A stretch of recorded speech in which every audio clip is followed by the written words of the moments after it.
Now, Malaysian politics is at a crossroads. After 6 decades of dominance, the ruling coalition now has to contend with an emboldened opposition.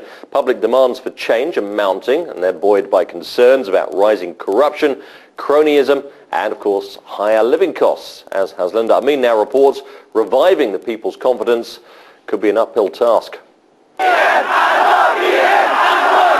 Malaysia is bruised internally from political wrangling as much as it is externally from the global financial crisis. A prime minister forced into early retirement, a cloud of conspiracy over his chosen successor. Both men are party to failed election pledges like growing the economy and tackling graft.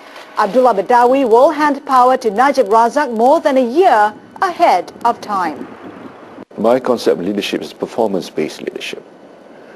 I believe a leader must perform, and I believe in the context of Malaysia, I'd like to be seen as a transformational leader. Malaysia faces two challenges, the threat of a recession and political uncertainty. Is incoming Premier Najib Tun Razak the right man to pull the country out of the crisis? Najib himself is beset with scandals, among them allegations linking him to the murder of a Mongolian interpreter and profiting from defense contracts. Unfortunately, we don't have any other candidate. We have Tunku Razali, but he is not getting any support, and we have no choice but to choose Najib now. Najib, who's also the finance minister, has the challenge of reviving an economy growing at the slowest pace in almost a decade.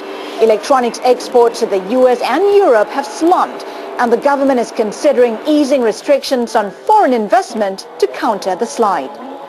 Economic squalls that are affecting the whole world will definitely have an impact on Malaysia domestically.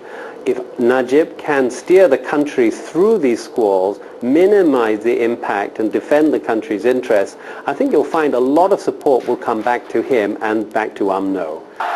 UMNO, as a ruling coalition is known, has never been weaker.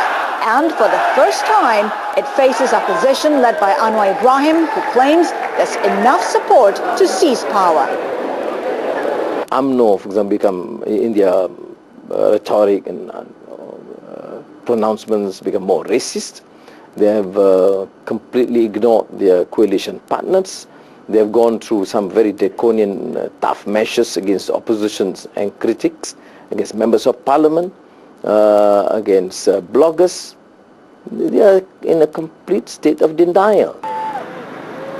Like its leaders, Malaysia's 27 million people are more vocal in articulating their rising dissatisfaction. And if their concerns are not addressed, they're unlikely to be restrained at the polls. Haslinda Amin, Bloomberg News.